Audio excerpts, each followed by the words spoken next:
So in this video, I really want to talk about how to find yourself again when you feel you've lost yourself because you lost them. And I know this is a big thing with relationships. You know, you break up and it feels like your life is completely falling apart, or you feel like you lose somebody and your life is completely falling apart. And a lot of the times it's because we invest too much of ourselves into the relationship itself. And I'm speaking from a place of I relate to this. I'm speaking from a place of I've done this before, and I know what it's like to be there. I know what it's like for somebody to leave your life, and it's like you don't even know who you are without them in your life. You don't know what more there is to life. You're so blinded by your emotions and all these thoughts running through your mind, and it just seems like life is just completely falling apart and everything's going completely wrong. And you're going to be in this phase for a little bit. You're going to be in a phase where it's just a lot of emotional pain. There's going to be denial. You're going to have all these thoughts running through your mind until you start to gather your mindset back together. Because I know for myself, I was in a place of I was so focused on what was missing from myself, and I was beating myself up for what I thought caused this person to make their decision. I was so caught up on trying to figure out the why. I was so caught up on my happiness was completely gone. I was trying to figure out what I could do to get them back. I was trying to figure out what I could say. I was trying to figure out, what happened. Basically, I was constantly asking the question why. I think asking the question why was the biggest thing on my mind, and I realized eventually that it was just so many factors out of my control, especially on their end. Like, the person I was dealing with personally was going through so much in their own mind, but I couldn't even see any of that because I was so caught up on internalizing their decision towards me. And I had to realize, like, sometimes it doesn't even have anything to do with you. Sometimes you just have to allow people to make the decision that they feel is best for them, and detach yourself from trying to earn them, detach yourself from trying to get their validation, detach yourself from always having them around.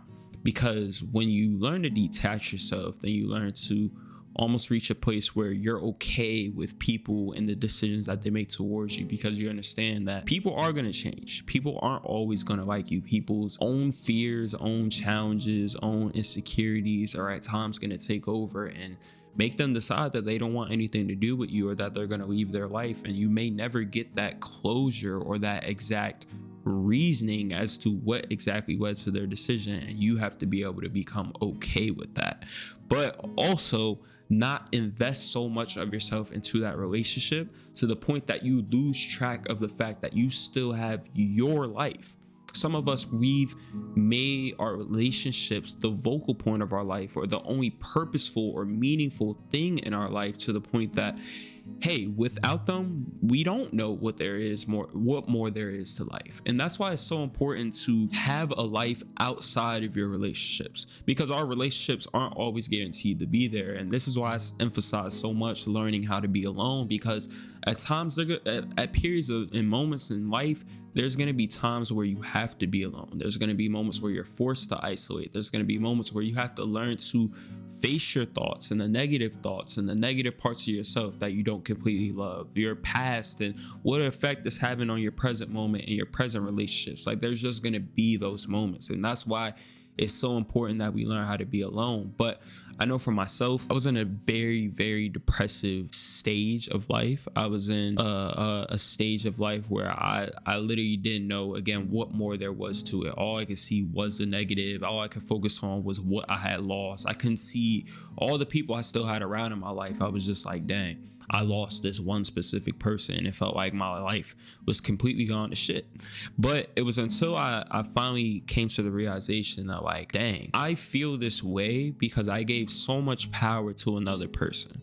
And I literally it was literally one day I was just like, dang, that's exactly what happened. And it was, I can't allow myself to have my happiness, have my self-worth, have all these things in the hands of other people, because they're never guaranteed to always be around. And I literally was like, I want to build myself into a person where I never allow myself to reach this rock bottom point again, because I was literally at rock bottom in life. I was literally waking up whenever I was overthinking the whole day. I couldn't be in the present moment. I was always in the past. I was always in the future. I was always asking, again, that question, why. I was so caught up in my mind that I was almost like paralyzed to doing anything else in life. I think I might have been in the gym for a little bit, but for the main part, this is like while I'm in community college, and I would just do my work and I would get my work done. But then the rest of the day, I had nothing else going on. So I was just trapped in my mind. And this is before I was making videos. This was before I was in the self-improvement or self-growth and knew anything even really about self-improvement or self-growth. It was like, I was just all over the place. But I came to that realization. I was like, I will never allow myself to have my happiness in the hands of others, because I saw the damage that it did to me. And I was like, there has to be a better way to this, where my life, and whether other people leave it or not, it can't always put me in this depressive state. It can't always set me back. It can't always make me lose track of my own goals and what all I have going on in my life.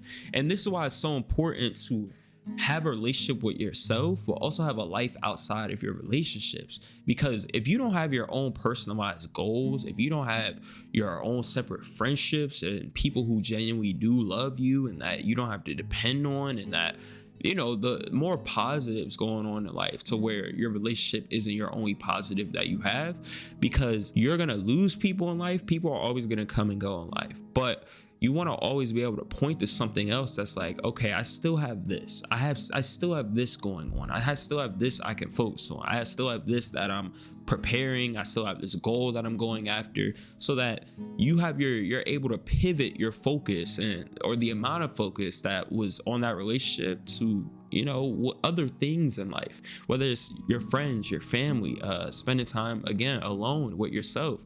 But I had to get to a place where I had to develop new goals, and I had to start really reflecting on the relationship itself. And I would say for the longest time, I just started really asking questions, and I started reading books a little bit, but not really. It wasn't even, this is more so like money books, like Rich Dad, Poor Dad. It wasn't relationship books, but I just started figuring out stuff on my own. I was really like, what led me to being where I was? What led me to rock bottom? And I started seeing things like, hey, I put my happiness on them. I emotionally depended on them in order to love myself.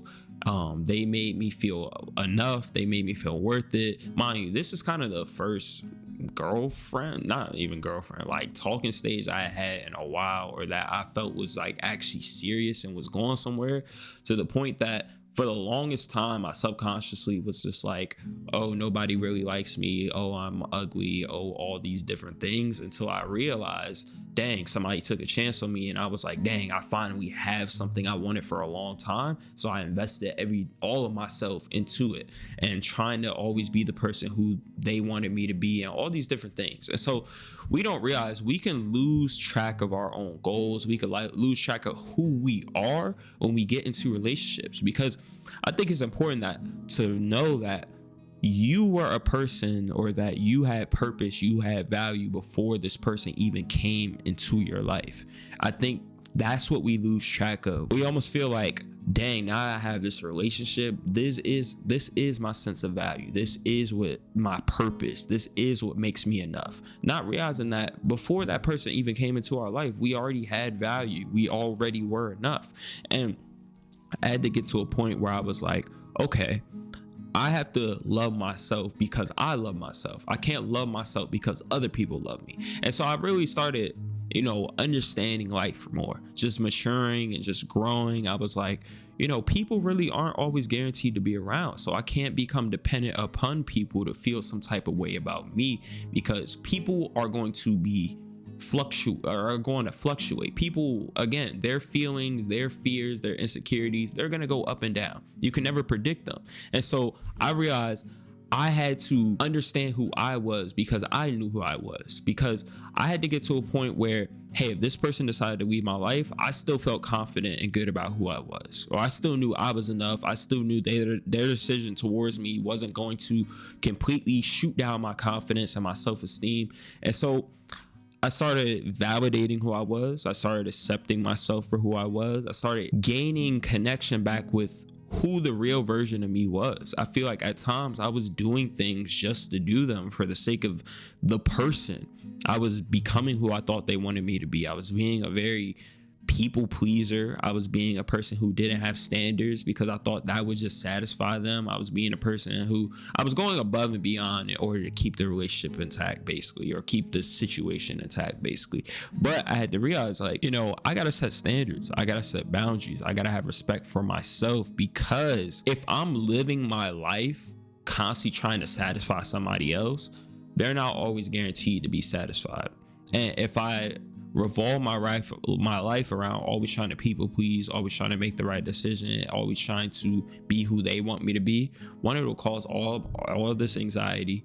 All my value, all my worth will be tied into whether they're accepting me or not. And basically my whole life will become lived or revolved around trying to earn the acceptance of that person or earn the love of that person. I had to realize, like, love isn't something you earn. Love isn't something that people validate or people accept, and it gives you permission to give it to yourself. All these things have to come from internally. All these things have to be something that you learn to validate for yourself and not need external validation for. I think the most important part about really just finding myself again was disassociating myself from the relationship and realizing that there was more to life. Like, I still had a family, I still had friends around, I still had people who loved me, I still had the ability to set goals and dreams I could chase after or go after. And so it was doing things like getting a job or doing things that really allowed me to see the other positives that were in life, because I feel like for the longest I was so mentally trapped on what I had lost and how everything I had revolved my life around for a period of time, and it felt like they took up so much of my life that I didn't know how to fill back in the lines with other things in life. And so I had to reach a point where I started doing things that I hadn't done for a long time because of that situation, and realizing, like, oh yeah, there is still friends around me that are capable of making me laugh and smile. There is still things to be happy about. There is still things to be grateful for. And I never would be able to value those things until I had stopped focusing so much on what I had lost and started focusing more on what I still had around me or what was still in my life. And honestly, I think one of the best things you can get from a relationship is growth, because I grew myself so much from that situation that it became the foundation of who I was as a person. And I think sometimes we have to go through hard times because they almost spark us to never want to go back there again. Like, sometimes we have to feel certain pain to be like, I never want to be here again, so I'm going to build myself into a person that's never allows myself to get back to here again. So again, building up my self-love, building up my self-worth and how I saw my own self, and not needing validation in order to feel secure or good about who I was. Like, all these different things, even setting standards, even setting boundaries in order to make sure I'm respecting myself, in order to make sure I'm not begging for people, understanding that if I have to prove myself to somebody, then they aren't for me. Like, all these different things came from me trying to really take a negative situation and turn it into something positive, but also just grow myself as a person so that in my future, these things wouldn't repeat. These things wouldn't happen again, basically. I think the biggest question in discovering those areas of my life that I needed to strengthen was asking the question why. Because I think if you truly take the time to like question yourself, why do I need this person's approval? Why am I hanging on to this person for so long? Why am I begging for this person? Why am I constantly people pleasing? Why do I refuse to respect myself? Why do I feel I have to suppress who I am? Like, you'll just start coming up with different answers, and you'll start discovering different things about yourself, different fears that are underlying the surface. And when you really ask why enough times, well, why do I want their validation? Why do I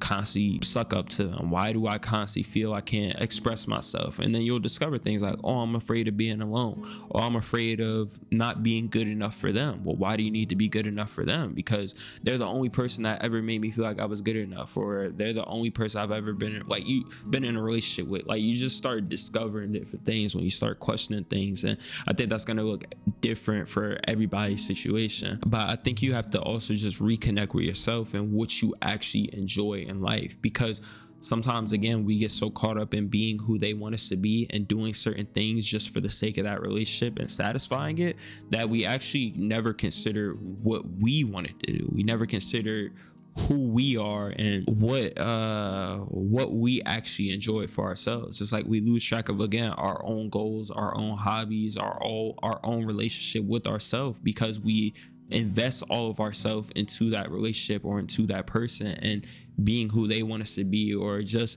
being somebody that's connected to them, that can connect to them. Like we have a way of understanding how to adapt to certain situations. Like I can know how to adapt to certain personalities in order to know how to fit into being who they wanted me to be, or in order to connect with the person. You know how like certain friends are different, and you know how to just adapt what you talk about, what you value, what you do with those group of people, because you understand like not everybody's the same. And we tend to do that in relationships. We get into relationships, and over time we may learn how to adapt into being somebody that isn't really us, but we do it for so long to the point that we actually forget who we are. I think at this point in time, your thoughts are going to be your worst enemies, because your thoughts are going to be telling you like, oh, there's nobody ever like them, you'll never be able to find them again, you're afraid of being alone, or you don't know how to be alone, you can fix it, you just need to prove to them, you just need time. Your thoughts are going to be telling you all these different things, and it's going to be telling you even like you're not good enough, or that you could have fixed it, or that you did this and this is why that happened, when in reality, like, our thoughts lie to us. Our thoughts are really just trying to find reasoning as to why the situation that happened, or a situation that's happening, happened, but really they don't have any evidence of anything. They're just kind of taking wild guesses. And if we really believe our thoughts, and we really give into our thoughts and what they're trying to say about ourselves and what reasoning they're trying to give to certain situations, then it can really lead us down a path to where, again, we lose track of our own confidence, we lose our own self-esteem, we lose track of our own self-worth, and feeling that we are good enough. And so the biggest thing I really just want you to take away from this video is allow these negative situations, allow the loss of people, whether you're going through it right now or whether it's in the future, or whether it's something still lingering from the past, allow it to be a moment for self-growth, allow it to be a moment for gaining clarity on yourself and why certain things even turned out the way that they did. Allow it to be the blueprint that you use moving forward for the type of people that you want around you, the type of standards you want to have in relationships, and how you can learn to be better in relationships so that you don't allow yourself to get back to a rock bottom place where you lose track of yourself because of being in that relationship. But I appreciate you guys as always. Be sure to join up on the Discord down below, and be sure to also join the waitlist for the Letting Go to Grow community that I'm dropping very, very soon. That will be in the description. But as always, like, comment, subscribe, turn on post notices. Love you guys. See you guys in the next video. Peace.